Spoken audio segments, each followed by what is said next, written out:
نبی کریم صلی اللہ علیہ وسلم نے فرمایا، یوں علماء لکھتے ہیں آپ علماء کے لیے رحمت ہیں۔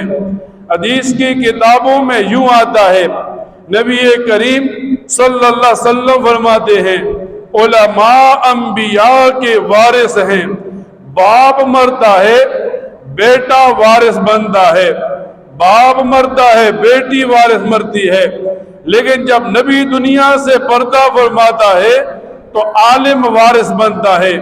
حدیث کی کتابوں میں یوں آتا ہے، نبی کریم صلی اللہ علیہ وسلم فرماتے ہیں جس نے کسی باعمل عالم کے پیچھے نماز پڑھی گویا اس نے میرے پیچھے نماز پڑھی۔ اور یوں آتا ہے حدیث کی کتابوں میں، نبی کریم صلی اللہ علیہ وسلم فرماتے ہیں کہ جس نے کسی باعمل عالم کو دیدار کیا گویا اس نے میرا دیدار کیا۔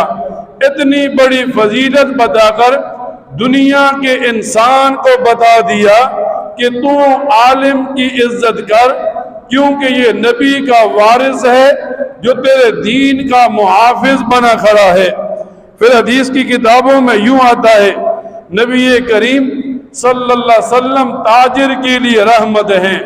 آج ایک آدمی دنیا میں خرید و فروخت کرتا ہے، ایک آدمی دنیا میں دکانداری کرتا ہے، چیزیں بیچتا اور خریدتا ہے، تو نبی کریم صلی اللہ علیہ وسلم تو یوں فرماتے ہیں سچا تاجر کل میرے ساتھ جنت میں ہوگا، امانت دار تاجر کل میرے ساتھ جنت میں ہوگا۔ تجارت تو کرے لیکن کیسی کرے؟ جیسے صحابہ کرام نے تجارت کر کے اس امت کو سکھا دیا، اس طرح کی تجارت کرنی ہے۔